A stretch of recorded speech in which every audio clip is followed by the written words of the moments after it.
एक बार स्वामी विवेकानंद जी के आश्रम में एक व्यक्ति आया जो देखने में बहुत दुखी लग रहा था।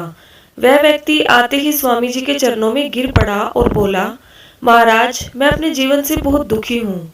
मैं अपने दैनिक जीवन में बहुत मेहनत करता हूँ, काफी लगन से भी काम करता हूँ, लेकिन कभी भी सफल नहीं हो पाया। भगवान ने मुझे ऐसा नसीब क्यों दिया है कि मैं पढ़ा लिखा और मेहनती होते हुए भी कभी कामयाब नहीं हो पाया। स्वामी जी उस व्यक्ति की परेशानी को पल भर में ही समझ गए।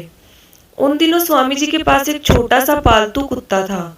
उन्होंने उस व्यक्ति से कहा, तुम कुछ दूर जाकर मेरे कुत्ते को सैर करा कर लाओ, फिर मैं तुम्हारे सवाल का जवाब दूंगा। आदमी ने बड़े आश्चर्य से स्वामी जी की ओर देखा और फिर कुत्ते को लेकर कुछ दूर निकल पड़ा। काफी देर तक अच्छी खासी सैर कराकर जब वह व्यक्ति वापस स्वामी जी के पास पहुंचा तो स्वामी जी ने देखा कि उस व्यक्ति का चेहरा अभी भी चमक रहा था, जबकि कुत्ता हाँफ रहा था और बहुत थका हुआ लग रहा था।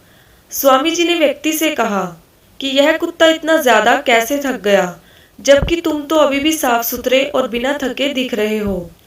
तो व्यक्ति ने कहा, मैं तो सीधा साधा अपने रास्ते पर चल रहा था, लेकिन यह कुत्ता गली के सारे कुत्तों के पीछे भाग रहा था और लड़कर फिर वापस मेरे पास आ जाता था।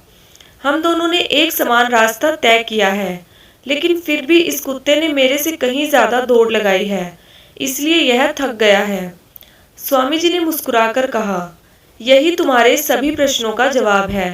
तुम्हारी मंजिल तुम्हारे आसपास ही है, वह ज्यादा दूर नहीं है, लेकिन तुम मंजिल पर जाने की बजाय दूसरे लोगों के पीछे भागते रहते हो और अपनी मंजिल से दूर होते चले जाते हो।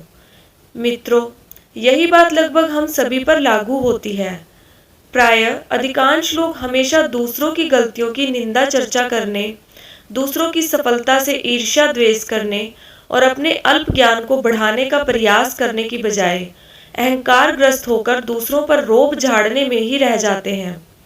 अंततः इसी सोच की वजह से हम अपना बहुमूल्य समय और क्षमता दोनों खो बैठते हैं और जीवन एक संघर्ष मात्र बनकर रह जाता है। सबक यह है कि दूसरों की होड़ मत कीजिए और अपनी मंजिल खुद बनाइए। राधे राधे। कृपया चैनल को सब्सक्राइब करें।